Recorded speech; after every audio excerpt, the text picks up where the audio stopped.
નમસ્કાર દર્શક મિત્રો, એસડી ન્યૂઝ ગુજરાતી ચેનલ પર આપનું સ્વાગત છે. હું આપની સાથે વૈશાલી પુબારુ કરીશું નજર આજના સમાચાર પર.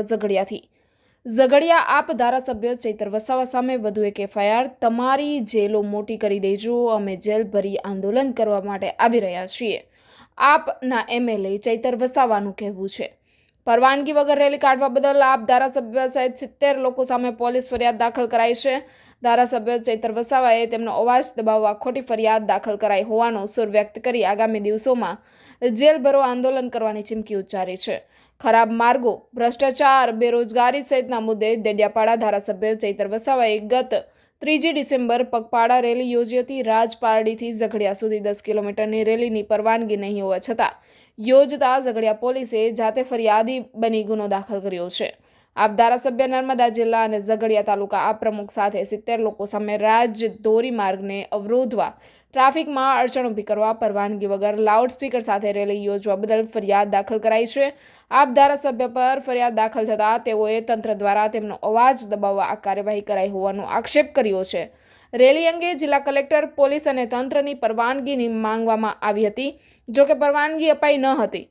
પોલીસે તેમનો અવાજ દબાવવા ખોટી રીતે ફરિયાદ દાખલ કરી છે, જેની સામે આગામી દિવસોમાં જેલને ખાલી રાખવાનો પોલીસને પડકાર ફેંકી તેઓ જેલ ભરો આંદોલન કરવા આવી રહ્યા હોવાની પણ ચીમકી આપી છે. રિપોર્ટર ઉમેદ સૈયદ, એસડી ન્યૂઝ ગુજરાતી, ઝઘડિયા. વધુ સમાચારો જોવા માટે લાઇક કરો, શેર કરો, સબસ્ક્રાઇબ કરો એસડી ન્યૂઝ ગુજરાતી ચેનલને. 3 ડિસેમ્બર મંગળવારના રોજ રાજપારડી બિરસા મુંડા ચોકથી ઝઘડિયા સુધીની અમે જે પદયાત્રા યોજી હતી, ત્યારે રાજપારડી પોલીસ ઇન્સ્પેક્ટર સુખમ ગોહિલ દ્વારા પોતે અરજદાર બનીને અમારી સામે મારા સહિત 13 લોકો પર ગુનો દાખલ કર્યો છે. ત્યારે અમે પોલીસ વિભાગને કહેવા માંગીએ છીએ, એ પદયાત્રા માટે 30 નવેમ્બરના રોજ અમે કલેક્ટર અને એસપીને જાણ કરી હતી અને પ્રાંત અધિકારીને પણ અમે પરવાનગી માંગી હતી.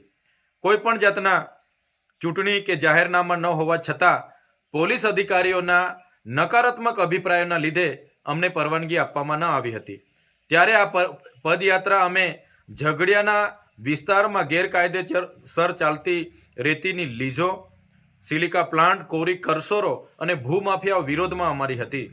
સારા રોડ રસ્તા બનાવવાની માંગ, આ વિસ્તારમાં યુવાનોને રોજગારી આપવાની માંગ અને જીએમડીસીમાંથી દૂષિત પાણી જે નીકળે છે, જમીન સંપાદનો જે ગેરકાયદેસર થાય છે, એના વિરોધમાં અમારી પદયાત્રા હતી. આ પદયાત્રા દરમિયાન અમે કોઈ પણ ખાનગી, સરકારી કે કોઈ પણ વ્યક્તિને અમે હેરાન કે પરેશાન નથી કર્યા કે નથી અમે કોઈ જગ્યાએ ટ્રાફિકને અડચણરૂપ બન્યા. છતાંય પીઆઈ ગોહિલ દ્વારા જે અમારા પર ખોટી એફઆઈઆર કરવામાં આવી છે, ત્યારે એ પીઆઈ ગોહિલ અને એમના એસપીને હું કહેવા માગું છું, તમારા પોલીસ અધિકારીઓ હપ્તા ઉઘરાવતા હોય એવા 35 વિડીયો મારી પાસે છે, એ હાલના તબક્કે જ હું તમને આપું છું. તમે એ લોકો પર કાર્યવાહી કરો અને તમે જે અમારા પર ખોટી એફઆઈઆર કરીને અમારો અવાજ દબાવવાની વાત કરી છે, આ અવાજ સંવિધાનનો અવાજ છે, આદિવાસીનો અવાજ છે, આ અવાજ ભરૂચની જનતાનો અવાજ છે.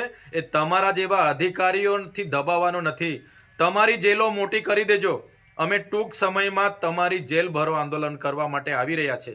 આજે પણ ત્યાં એક મહિલાને ટ્રકે કચડી નાખી છે, ત્યારે અઠવાડિયામાં 2 થી 3 યુવાનોને આવી રીતના કચડી નાખવામાં આવે છે. એની જવાબદારી કેમ પોલીસ અધિકારીઓ નથી લેતા? એની એફઆઈઆર કેમ નથી ફાડતા? ત્યારે અમે ભરૂચની જનતા સાથે છે.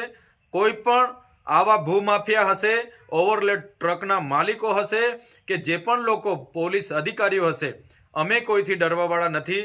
આવનારા દિવસોમાં તમારી જેલો ભરવા માટે અમે આવી રહ્યા છે.